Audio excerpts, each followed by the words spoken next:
Ayan. Good day, everyone. Fire signs, Aries, Leo, Sagittarius, ito yung gabay ninyo for March 3 to 4. Ayan. So, simula tayo kay Aries. Muna natin. Sa mga naka-subscribe sa ating YouTube, thank you. Ganon din sa mga nag-like and follow sa ating FB page. Sa mga hindi pa naka-subaybay, mga bago, hello and welcome. Please don't forget to subscribe, like, and follow. Personal readings, magpunta kayo, diretso kayo sa aking FB page, no? Kung magbubook kayo, mag-i-inquire. So, almost puno na yung slots natin for the month of March. Kaya yung mga interesado mag-avail, mag-PM kayo doon, no? To book or inquire. Aries muna ha, unahin natin. Hahatiin ko na lang, lagyan ko na lang siguro ng timestamps o kung hindi ko malagyan, bahala na po kayo. Kaya nyo ng diskartihan yan, scroll nyo lang. Lagi naman nauuna sa fire sign si Aries, si Leo, then last si Sagittarius.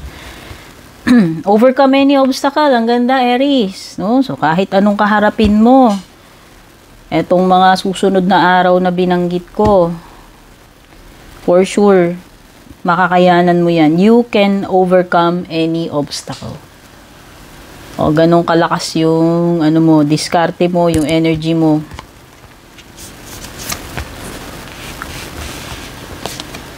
Bring a gentle touch. Kailangan mong maging gentle, siguro. Kung ano man itong tinutukoy na to. Kakailanganin ng pagiging gentle, yung approach, instead na haros-haros, yun. Kailangan ang diskarte na kailangan mo ay maging gentle, no? Malumanay, ayan. Malumanay. Ano pa ba synonym ng gentle? Hindi ko na alam. Nabobo na ako. Pasensya. Synonym, ayan. Magbigay kayo ng mga synonym ng gentle. Yun. Tapos, embrace the in-between. So, pwedeng iba sa inyo dito, may mga bagay, may mga matters in the past.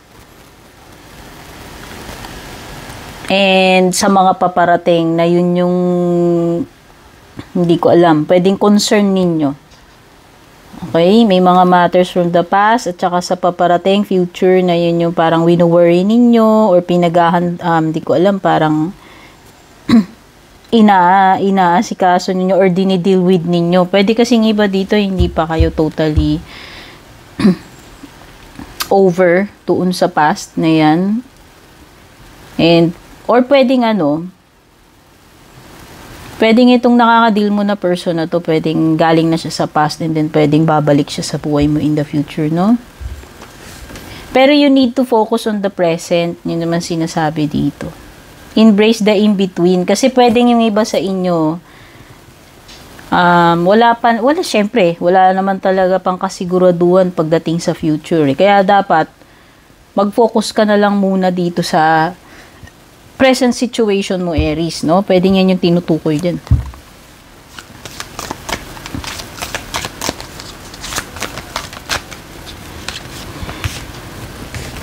O, meron ka ditong 7 of Fire, which is 7 of Wands. Ay, oo.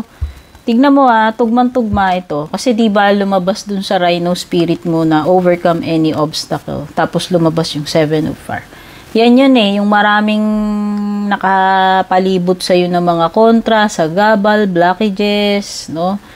Pero lahat nga ng obstacles mo na makakaharap, kagaya ng sinabi nito, you will overcome. Kaya kahit ano pa itong kasagupain mo, ano ba itong humarang sa'yo kasi Hoda, Aries, you have the power, you have the magic or strength na ma-overcome mo yung mga yan. Itong March 3 to 4, no? Pero kahit kailan nyo mapanood itong reading ko, timeless naman yan.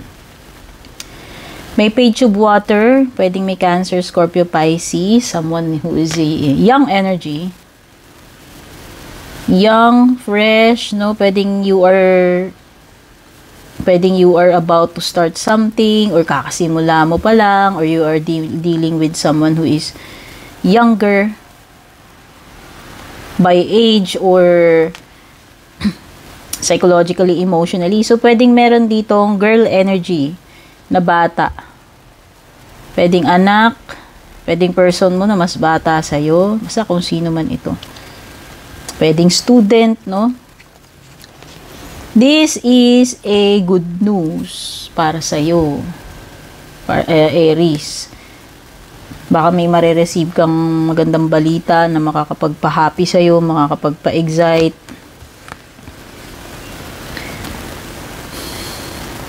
Four of Swords, is a time for vacation or a time na makakapag-reflect ka. So, kung kinakailangan mo ng break, ito yun. Kung kinakailangan mo makapagpahinga, makapagmuni-muni, take time to think, maka-recover, no? Pwede ito kasi about recovery din. If you are in the medical field, kung naghahanap ka ng opportunity, pwedeng this is a sign. Ayan, sakto, may good news. So, pwedeng may opportunity ka makapasok sa ina-applyan mo na hospital or yun nga, kung related sa medical ka. Okay, yan na, Aries, yung nakuha ko. Move na tayo kay... Move na tayo kay Leo pala.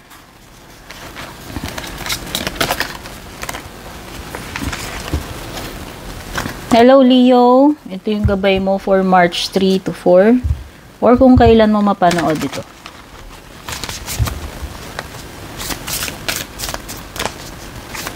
Kung hindi ka pa nakasubscribe sa ating YouTube, please don't forget to subscribe, like, and follow na rin yung ating Facebook page. Personal readings, konti na lang yung available slots for March. Kaya kung balak nyo mag-book ng reading services, dumiretso kayo sa aking FB page, PM lang kayo dun.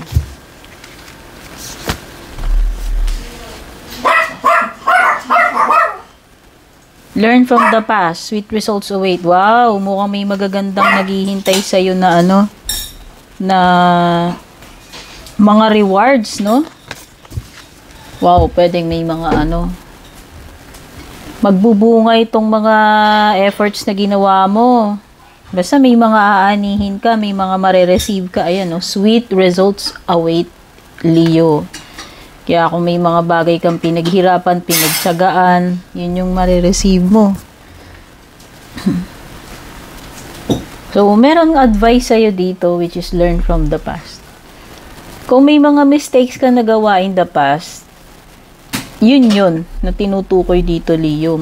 Kumbaga matuto ka na kung ano yung mga nangyari nung nakaraan. No, lalong-lalo na kung hindi maganda, kung ayaw mo nang maulit, you should learn from the past. Pulutin mo siya as aral, as motivation para makabangon ka. Yun lang naman yung meaning yan eh. Be peace. Oh, baka nawawalan ka ngayon ng ng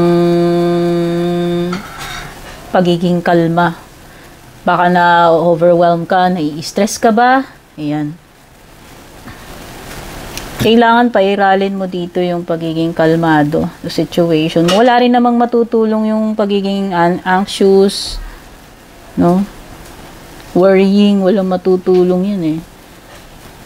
Or pagiging uneasy, the more lang na nadidrain ka, and then di ka lang makafocus kung ano yung dapat mong gawin na nararapat, no? Instead na makapag-isip ka. Mas maganda ikalma mo yung sarili mo. Kumbaga, hindi ko sinabing madaling gawin, no? Pero you should try your best na gamitin yung peaceful or kalmadong approach. Okay?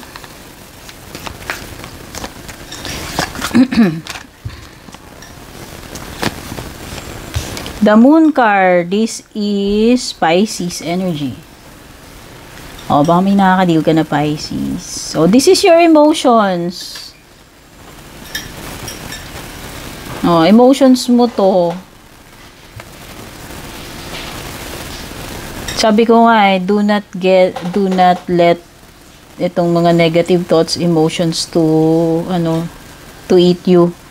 Kailangan kang maging kalmado. Yun yung best na magagawa mo for any situation na kinakaharap mo. Kasi nga, wala rin naman may dudulot na mabuti sa iyo yung hindi ka maging kalmado. Lalo ka lang matataranta and wala kang masolve. Okay? Moon card, not just about emotions, yun nga.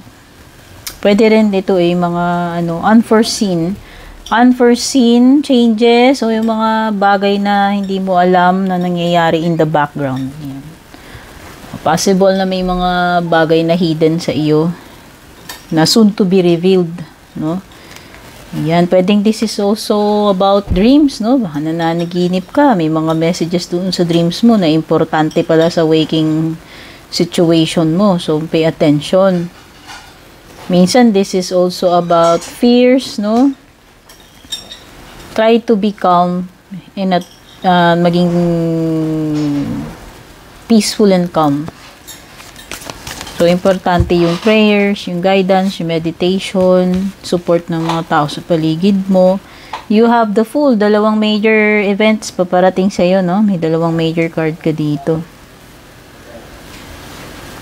You are about to embark on something new. May mga plano ka bang uumpisahan na gagawin, pupuntahan? Meron bang mga panibagong experiences, adventure para sa'yo? Entering a new relationship. No, ito ay something na parang ikaw ay nag-e-explore, nagsisimula. Basta enjoy the journey. Kung ano man yung mga kaharap, yun man importante. Kumbaga kung roller coaster ride dyan, enjoy mo lang every moment. Yun yung sinasabi ng The Fool para sa iyo. 2 of Fire. Ayan. So, pwedeng this is an opportunity pagdating sa career. No, baka yung iba sa inyo may mga plans kayo na pwedeng changes or yung mga goals pagdating sa career ninyo. Basta may mga naiisip kayo dito, possible na pinagpaplanuhan ninyo. Pwedeng mabibigyan din kayo ng 2 options, opportunity, choices, no? Ayan, may 2 kasing dyan, poste. Pwedeng yan. Okay? So, yan yung mga energies mo, Leo. Move na tayo kay Sagittarius last sa fire sign. Hello, Sagittarius. Don't forget to subscribe sa ating YouTube, like and follow our FB page, Instagram and TikTok. Regarding personal reading services, dumiretso lang po kayo sa aking Facebook page. Paubos na yung slots for the month of March, no? Para sa mga interesado, mag-book, mag-PM lang kayo sa aking FB page.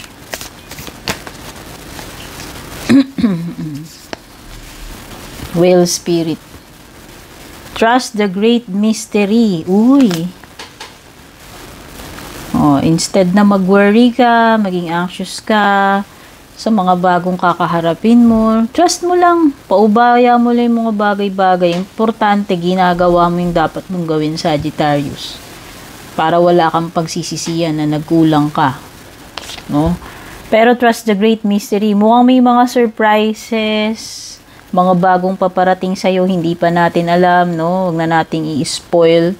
Hayaan mo na si universe na unti-unting mag-reveal sa'yo kung ano itong mga to. Kailangan lang trust the great mystery. Kung ano man itong mga paparating sa'yo. Dapat lang din, syempre, nagpe-prepare ka rin, no? Think on your feet. Nako, mukhang kailangan mo ng i-deal with kung ano man itong kakaharapin mo. You have to think on your feet. Kailangan mo mag-create ng specific na solution or action dyan sa sitwasyon mo, and mukhang now na. Excuse me.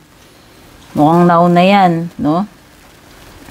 So, pwedeng ang ibig sabihin nito, pwedeng pagiging maagap sa bawat sitwasyon, adaptable, or kailangan mabilis kang mag-isip ng solution dun sa problem mo. Ayan.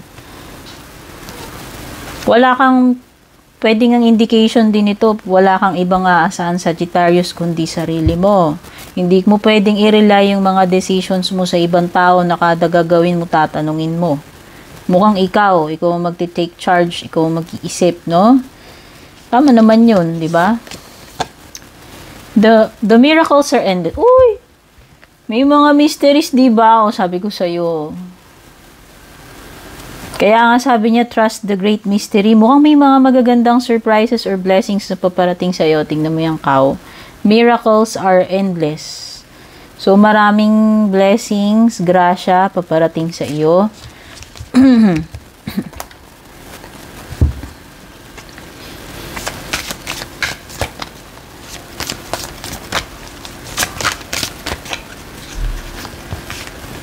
The Star card. Don't lose hope. Huwag mo i-give up yung mga dreams mo, yung mga goals mo, Sagittarius. Possible na matupad dyan in the future. Ipagkaloob sa'yo yung mga kahilingan mo, yung mga wishes mo. Aquarian. Oh, may Aquarius person dito. Ten of Air. This is the Ten of Swords. Okay, mukhang mukhang makakalaya ka na from something na nagto-torture sa iyo, something na nagbibigay sa iyo ng kabigatan, pasanin, pain, discomfort. Matatapos na itong mga challenging times, mahihirap na sitwasyon para sa iyo, magtatapos na yan, Sagittarius, no? It will come to an end. Hindi ko alam kung kailan, pero at least nandyan yung indication na soon gagaan na yung mga burdens na pasan-pasan mo. Unti-unti. Ano? Five of Air. Five of Swords. Be careful sa mga battles na pinapasok mo. What is worth your energy? Which is worth your energy and which is not. So, maging wise, hindi lahat ng bagay kailangan natin pasukin or kailangan natin mag-interfere. May mga times na mas maganda maging wise tayo, no? Napiliin yung mga battles na papasukin natin. Okay? Hindi naman importante na lagi kang tama, na puprove mo yung point mo. Minsan, mas maganda nang maging kind ka instead na i-prove mo na tama ka. Minsan kasi empty victories to, yung tipong nanalo ka nga sa argumento, pero parang in the end, hindi ka rin masaya kasi nakasakit ka nung ibang tao. Alam mo yun, yung parang hindi ka rin naman proud doon sa pagkapanalo mo. Okay, so ito yung mga messages for you, fire signs. Thank you so much. Don't forget to like and share. Take care and God bless sa inyo.